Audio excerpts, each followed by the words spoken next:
تو میں ڈاکٹروں سے کہتا ہوں سگریٹ کے ڈبے پہ لکھ دو خبردار سگریٹ نوشی مردانہ قوت کے لیے نقصان دہ.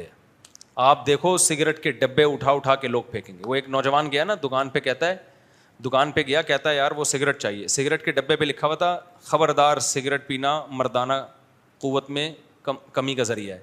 وہ کہتا ہے بھائی وہ کینسر والی دے دے یار. تو بھائی یہ رہنے دے, کون سی دے دے؟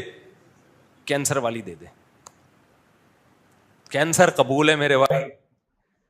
لیکن آپ مجھے ایک بات بتاؤ, کیا یہ گراؤنڈ ریئلٹی نہیں ہے کہ ڈاکٹر خود سگریٹ پیتے ہیں؟ بولو نا.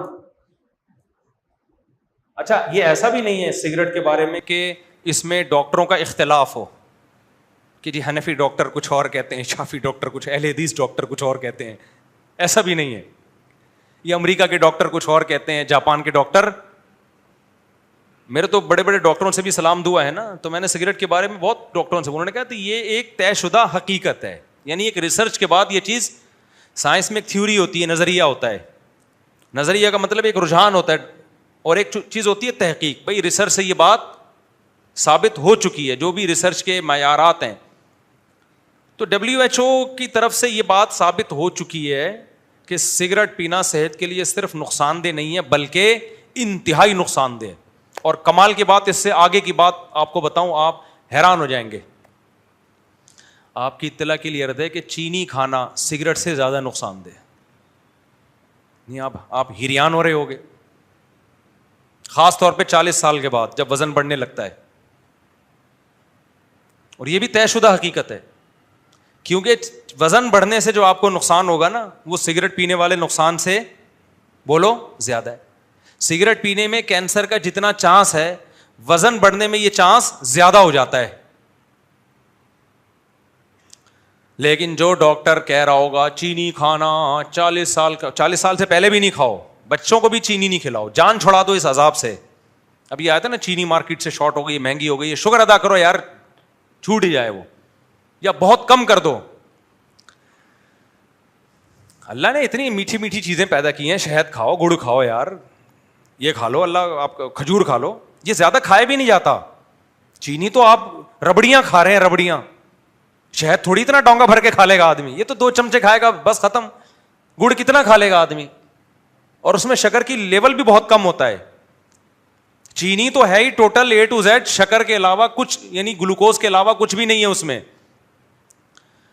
لیکن آپ مجھے بتاؤ, ڈاکٹر ورک شاپ بھی کرواتے ہیں, نیٹ پہ بھی, ادھر ادھر بھی, لیکن خود بھی حلوے پھوڑ رہے ہوتے ہیں اور پبلک بھی حلوے مانڈے پھوڑ رہی ہے. مٹھائی کی دکانیں دے دنا دن چلتی چلی جا رہی. ہر بچے کی پیدائش پہ اسلام نے کہا تھا بچہ پیدا ہوا ہے گوشت کھاؤ, گوشت کھلاؤ. ہم نے وہ اسلام کی رسم چینج کر کے مٹھائی کھائی اور مٹھائی کھلائی. نام اسلام کے رہے, نہ صحت کے رہے. ایسا ہی ہے نا. دودھ اتنی بہترین چیز اللہ نے بنائی یار, کتنی تعریفیں کی اللہ نے. اور نبی نے بھوک کے وقت میں دودھ کو کھانے کے طور پہ استعمال کیا ہے. ہم نے دودھ میں بھی کیا ملا دی؟ چینی. ہم نے کہا اللہ تو نے جو ٹیسٹ دیا ہے نا وہ ٹیسٹ ہے نہیں, ایکچولی تو چینی ڈالنا بھول گیا اس میں. اور اب بغیر چینی کے دودھ ہی پسند نہیں لوگوں کو. کہتے ہیں یار بھائی بات یہ کہ اللہ نے جو ٹیسٹ پیدا کیا تھا نا وہ صحیح تھا. اب آپ کو بغیر چینی کے دودھ پسند نہیں آ رہا, تو اس کا مطلب آپ اپنا ٹیسٹ خراب کر چکے ہو. آ جاؤ تھوڑے دن تک بغیر چینی کے دودھ پہ, تو دوبارہ صحیح ہو جائے گا وہ. سمجھتے ہو کہ نہیں سمجھتے ہو؟ تو چینی تو ڈاکٹر کہتے ہیں کہ اس سے بھی زیادہ نقصان دہ.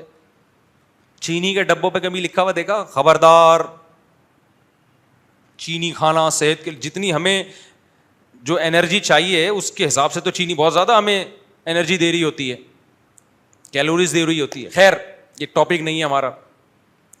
لیکن آپ دیکھو, آپ سنتے رہتے ہیں بچوں کو چاکلیٹیں نہیں کھلاؤ, کہتے ہیں سنتے ہیں کہ نہیں سنتے, چاکلیٹیں نہیں کھلاؤ اور بچوں کو یہ نہیں کھلاؤ تو وہ نہیں کھلاؤ, لیکن بچہ اس کے علاوہ کچھ کھاتا ہی نہیں ہے.